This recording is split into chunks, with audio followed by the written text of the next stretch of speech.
Okay, so episode 3 of 2023's Landlord Podcast. We've dumped the AI, Ian. AI's out of the game. Hopefully, we've still got the I in the room for intelligence. We've got Dom with us. Dom's a regular guest on our podcast. He's a fantastic, not just mortgage broker, but all-round financial advisor. So we're here to talk about 2023's regulatory changes and interest rate changes and what to look out for if you're investing in property this year. So we looked forward to 2022 with Dom. We might just clip in a couple of his predictions The goalposts right changed, about didn't they? now to see how he got along. We're going to do the same thing this year and maybe make this an annual tradition of Dom's crystal ball to see where we're going to be. So, Dom, thanks again for joining us. My pleasure. My pleasure. The only problem with that, I think, we also jumped off the fence and did some predictions last year, so it might be all three of us getting clipped. Well, look, if we're editing it, we can be a little bit kinder, can't we? On make sure you're kind to all parties. Yeah. We look after everyone in the show. We'll see what we can do. So, chaps, thanks for joining me back in the room. All the cameras are on us. Dom, 2023. We've made it into this year. We have. I'm not sure we ever thought we would. We're going to jump straight into a big topic that you're quite passionate about and you were just ranting about off camera, which I wish would have turned the cameras on earlier. Consumer duty. I was just telling you, to me, that sounds like tax on booze, but it's not. Tell us what consumer duty is and how that's going to affect people. I will try and summarise it as quickly as I can without going on and on and on. But it's a regulatory change that the Financial Conduct Authority brought in specifically for the financial advisors in the market. So we used to have a regime called treating customers fairly, which was basically principles to drive the right behaviours in the advice community. The regulators decided that kind of worked, but didn't go far enough. So they've brought in, or they're bringing in from April, a new regime called consumer duty, which provides a raft of changes on us as financial advisors, and we're still working through some of that detail. Might seem crazy given where we are, but there's a lot to interpret because they're guidelines, they're never rules, so you have to interpret them in the way that you think is in keeping with the guidelines. And I think from my perspective, the big change that it puts on us, and to give you a live example, if you're a mortgage advisor today but you're not advising a client on protection, what I mean by that is life assurance, critical illness, income protection, that sort of thing. There's lots of those advisors about they're just transactional. They think, well, protection takes a lot of time. I need to know a lot about stuff about it. It's not for me. Under consumer duty, if you're advising a client, then you have to make sure that you're advising them holistically, which means somebody's taking out a mortgage, singly or jointly, their financial risk profile is changing, and you can't not have the conversation. So you've either got to have the conversation yourself with the client, or you've got to have a referral relationship with another advisor. Maybe you bring one in to advise purely on protection, or you refer to a partner business that has that conversation, but you cannot just leave it unsaid. And I think from our perspective, it's not that big a change because we do have the protection conversation, but there's lots out there that don't. And I think the risk is that if those out there that don't get it wrong, or they see it as an opportunity but execute it in the wrong way, the potential for mis-selling is probably quite large, I would think. I had an example last week of a client calling me who didn't originally buy through me, but did arrange some protection because they just had a baby, so it made sense. Their risk profile had changed by that alone. They were renting at the time. They're buying a shared ownership place, and they went through the developer's agent just for speed and to secure the property. That broker then turned around to them and said, "Oh, by the way, before you exchange, it's a legal requirement that you have life cover and critical illness." Wow. Well, it's not a legal requirement. No. Here's a quote for £87 a month. So, of course, they rang me straight away. So, Dom, does this sound right to you? And I said, well, no, it's not right. It's a conversation that should be had, but it should be done collaboratively. I understand your risk appetite, your ideal scenarios. What if, what would you want to happen? Yeah. And then build a solution, not just tell you it's a legal requirement when it isn't. And that worries me a bit. Yeah. So for property investors or for anyone looking to take some sort of financial product, mortgage in this case, something like that is, I guess they have to be really aware of who they're going to collaborate, use for Yeah. that service. Because if you're getting the wrong advice, you could end up spending a lot of money over a long period of time on something that is not actually suited for you. Correct. And I guess this again comes down to the difference of, are you using a financial advisor by the true name, or are you using a mortgage arranger, someone that's just going to say, right, which one do you want, and you go forward with that. So there's a few alarm bells potentially for people listening, watching, that it's something to be aware of a little bit. So good to bring it to the attention. It's going to shake out the people that match clients with product. Yeah. But you can do that online. Yeah. If that's just a game you want to play, but those that truly advise clients, take a look at their circumstances, have the conversation about how they would feel about certain things happening. Those will win ultimately, because they will be delivering the type of service that the regulator requires, and they'll be delivering good customer outcomes where the customer feels engaged in the conversation, not just sold to or done to, which is unfortunately still prevalent. Yeah, I mean, from my outside view, having not read the charter and having worked for certain companies in my past, I see it as a bit of a risk to a buyer, because the way it's said that you now have to have the conversation, I think that's going to actually encourage conditional selling from certain mortgage brokers, certain financial advisors, particularly those that are attached to estate agents. And I'm saying this as an estate agent, that I think it will encourage them to conditionally sell, which, as we know, isn't legal. So I think a customer has to be very, very much on their toes about what a financial advisor is going to be telling them under the customer duty. But what I would like to know, and regular listeners of the podcast will know I'm no great fan of insurance, because insurance companies are there to make money rather than look after you in the first sense. So I take a step back before I take a step forward on insurance. We're obviously talking to landlords exclusively on this podcast, and I've had varying advice from different mortgage brokers over the years about what I should be doing and to what level I'm protected with my own home, which has a mortgage, with my buy-to-lets, which have mortgages. It's been suggested to me in the past I should have protection on my buy-to-lets over my own home. What do you think? Where do you put people? Buy-to-lets instead of your own home?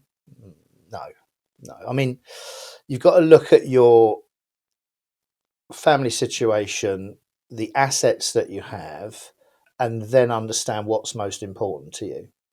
So your residential home, i.e. the house that you and your family occupy, if something happens to you or your wife, you need to be secure in that home. The children need to be secure. So overwhelmingly, that needs to be insured as a basic minimum. We look at this as, I call it the risk pyramid. So at the bottom, there's death. It's finite. It has the most impact. It's least likely to happen, but it has the biggest impact. You've then got critical illness in the middle, which is more likely to happen. And then you've got loss of income for a period of time due to accident or illness or whatever. Statistically, that's most likely to happen. If you put all those three things together, you will generally find your cumulative risk factor is over 50% throughout your working life, right? So overwhelmingly, the residential home is the key risk for you.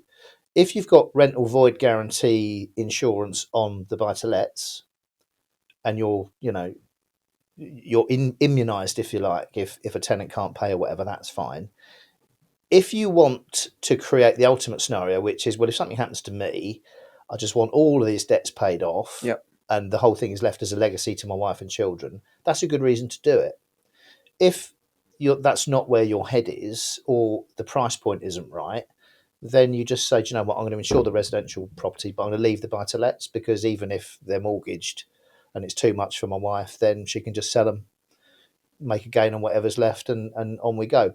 So, and this is where it comes down to, you've got the advisor and the client have to have a proper conversation. How do you feel about this? We had this when we moved house, actually, because I already had a buy-to-let and we were moving house, and obviously we were updating our life insurance, and 2 young kids. My wife runs a small business, but the kind of thought process was, if I wasn't around, how is she going to be able to live in the house we live in now, pay the bills and obviously live a version of a life. Yeah.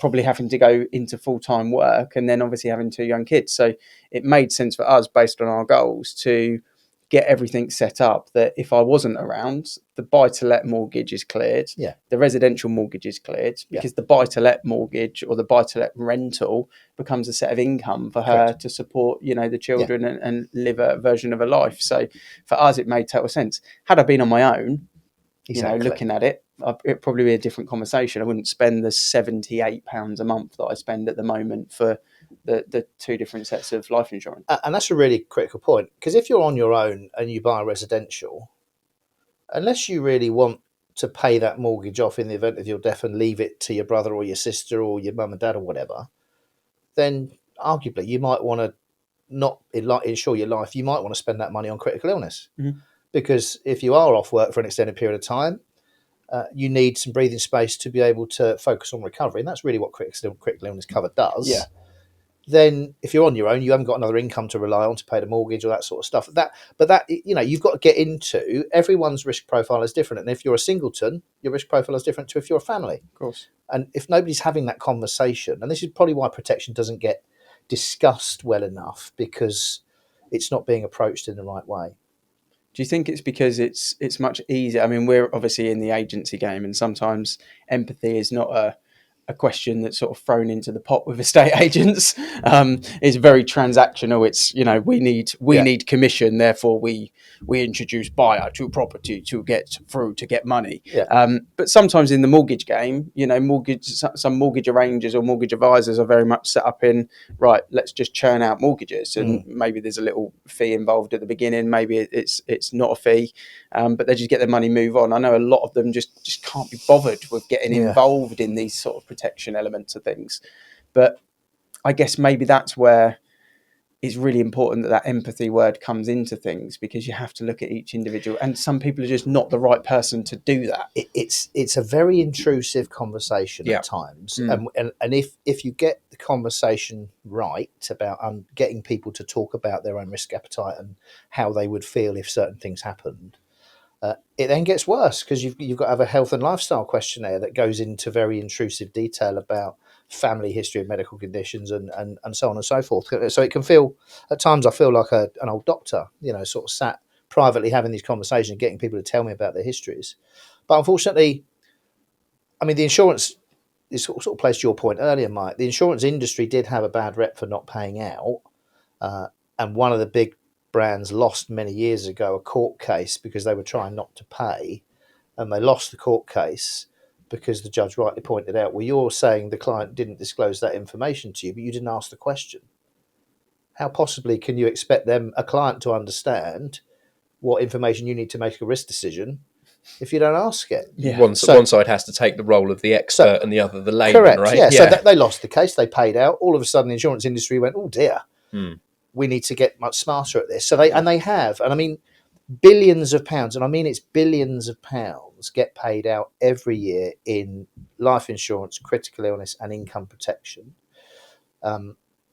People are underprotected. Income is underprotected, and it's particularly acute for self-employed people. Employed people can kind of get away with it for a bit, depending on the terms and conditions, but self-employed, you're entirely reliant on you. And depending on your industry, your risk of harm is probably greater. So it's genuinely an area. So I think consumer duty is a positive, but it has some risk downside to it, and it's going to drive, your point about mortgage factories don't want to do it or can't be bothered, where they won't be able to act like that. And I think it's probably a lot of people probably end up leaving the industry because they think, well, it's too hard. It's too hard. I've got to learn too much. I guess we'll see more collaborations of businesses. Yeah, I think that's likely. Yeah, it's almost forcing people to become a jack of all trades, which I'm just anti jack of all trades. I really do think that, if it's within one brand, that they've got different specialists of different areas, but the jack of all trades sort of mentality with all of the different products sometimes is not the way to go, unless someone is really seasoned, really experienced, and they're able to stay up to date with everything. But often they need to have 2 or 3 business partners. If you went to a law practice, for example, you're going to have specialists, partners in different segments, and it's probably moving to that same direction. You're never hiring a lawyer who does everything. No. to do anything for you, are you? No. Realistically, No, absolutely you not. know, you're either a family specialist, a conveyancing specialist, a criminal specialist. You're not going to hire a criminal lawyer to do your conveyancing for you, because they're not going to have a clue No. where they're coming from. And I think the same point has to be made for mortgage brokers and financial experts, is look at what they know.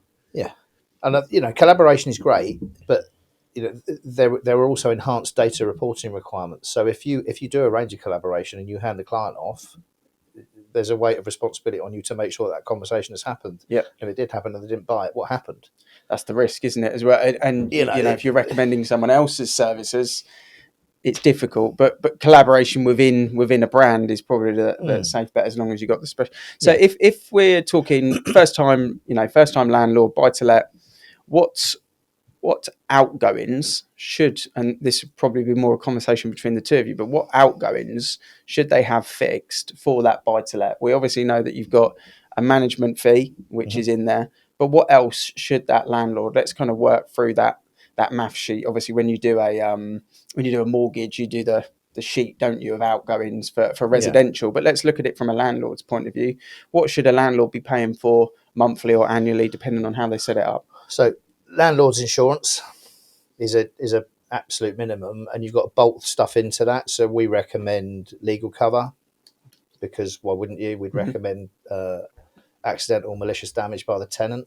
Legal cover for should there be an issue with tenant not paying rent and you have to go to court. Correct. Yeah. Okay. Yeah. Bake in malicious damage or accidental damage to the building, because we all experienced that scenario where a tenant has gone rogue for some reason. Yeah, the most extreme case that I can remember of that, I'm sure you've got one, but we had one in Bracknell. Tenant was moved in. It was all in the Bracknell News article, but they'd taken this 4-bed detached property and turned it into a weed making factory, and they'd actually taken the holes out downstairs, massive holes down for the ventilation of this weed making factory. Imagine you're the landlord on that and you're not covered, you're not insured, and you've got to effectively rebuild the house. In crazy scenario. I mean, that is an extreme scenario, but that's really what it's for. It happens in every town, every week of the year. Unfortunately, that's the crux of it. And you only have to get caught once. And all of a sudden you're thousands of pounds down. Obviously, rental guarantee. Now you can bake that into your landlord's insurance. The letting agents often will provide that separately. Property maintenance is often, for your amateur landlord, and I know quite a lot of these people, and I don't use amateur pejoratively. It's they saw an opportunity years ago, and it's a bit of a side hustle to a full-time absolutely job. But they haven't really structured their finances to pay the mortgage off by the time they retire, and they don't generally have a lot of money if the boiler goes pop or whatever. So you've got to factor in an element of ongoing maintenance. And if you assess all of that in line with the general financial resilience of the client, that may require that you look at things like income protection, potentially. If you've got somebody that just takes income from a buy-to-let, but they can't work, they might say, well, that's fine. I can still get by. But that, if you're managing the property yourself as well and you get a cancer diagnosis and you're off your feet for 9 months, I think Macmillan... I know Macmillan did a calculation, I think it was towards the tail end of 2019, that on average, a person with a cancer diagnosis, their monthly cost will increase by $500 a month, which sounds like a lot. Wow, yeah.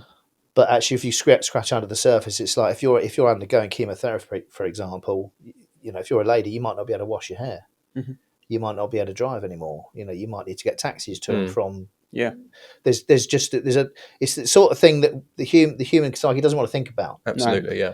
But actually, if you're being really sensible, you will think about those things. Doesn't mean you've got to do something about it. You've got to think about it and make an informed decision.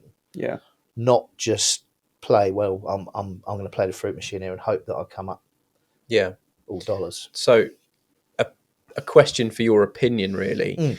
With rent guarantee insurance, I know that our reseller, which is through our referencing company, will recommend the people who take rent guarantee are the people who are tightest on finance. So if your rent is £1,300 and your mortgage and bill comes to 12.75, then really you should be guaranteeing that rent, because the minute something drops, you need cover, because it drops into a loss very, very quickly. Mortgage rates have risen, doubled, tripled in some cases in the last 6 months or so. So is that correlation the same with the kind of life protections and the critical illness covers? When you say correlation, I'm not quite sure I understand the question. Well, in the same way that, should the people who look to cover themselves be the people who have got the tightest finances, not the people who have got no mortgage and making a whacking profit? Yeah, potentially, yeah. I mean, if you can self-insure, then why pay for the privilege? But there's a flip side to that, and I do have this conversation with people that have got reasonable incomes and they've got reasonable savings levels, to say you could self-insure, but how long would it take you to burn through what you've got? Yeah. Do you want to destroy potentially what you've built up as a savings net, or would you rather just bite the bullet because you've got expendable income and just insure it, so that if you do need a bit of financial support, it's going to come from the insurer, not out of your pot? The point you sort of set the question up, Mike, around the arbitrage between the mortgage payment and the rental income. Well, that's getting worse. Yes. I've done quite a few quotes in the last 2 or 3 months, ever since the Trust Kwarteng hand grenade at the end of September, sort of, the market killer for at least 6 weeks. The stress tests and stuff have just gone crazy, and the profit for people with fairly low deposits, and I'm on about 30, 35, 40%, not a lot of margin in it. So you've got to be in it for the long haul, but you are very sensitive to financial discomfort, if you like. Yeah, we spoke about where the opportunities sit for property investing this year, and the opportunity, if we went back 18 months, was definitely to look at something where you could make a really healthy return monthly. On a simple 2-bed, you could be making £900 a month around here, profit on that.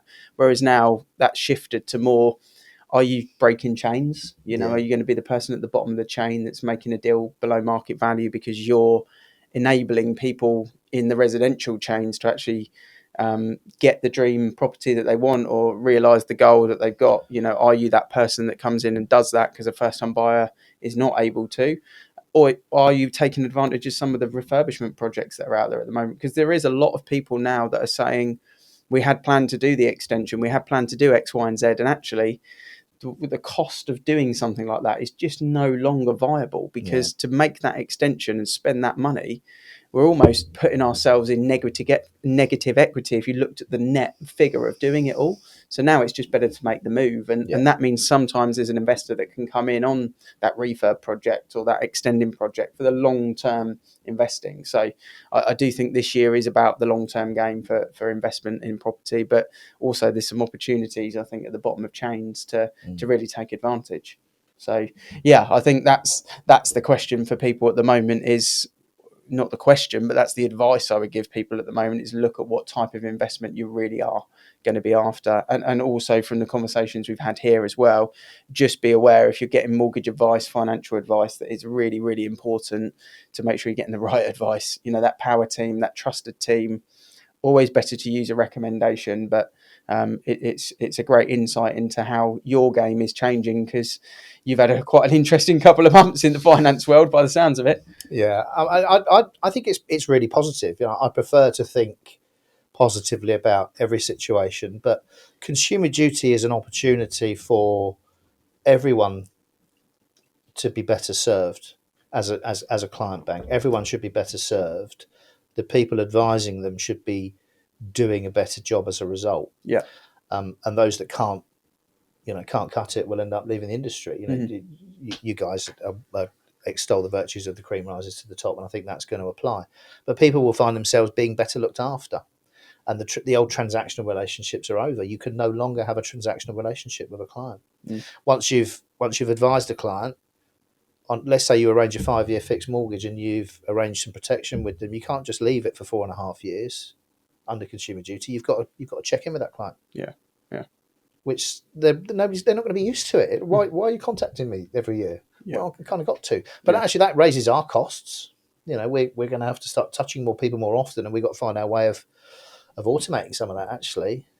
It'd be no great surprise. I've been messing about with ChatGPT just to see what it can do for us. Yeah. Well, It's very, very easy to disappear down that wormhole. But, Yes. it's a huge opportunity for everybody to up their game and for clients to have better outcomes. And in that respect, the FCA is probably quite right. It's time to refresh it. Yeah. But it's going to look and feel different.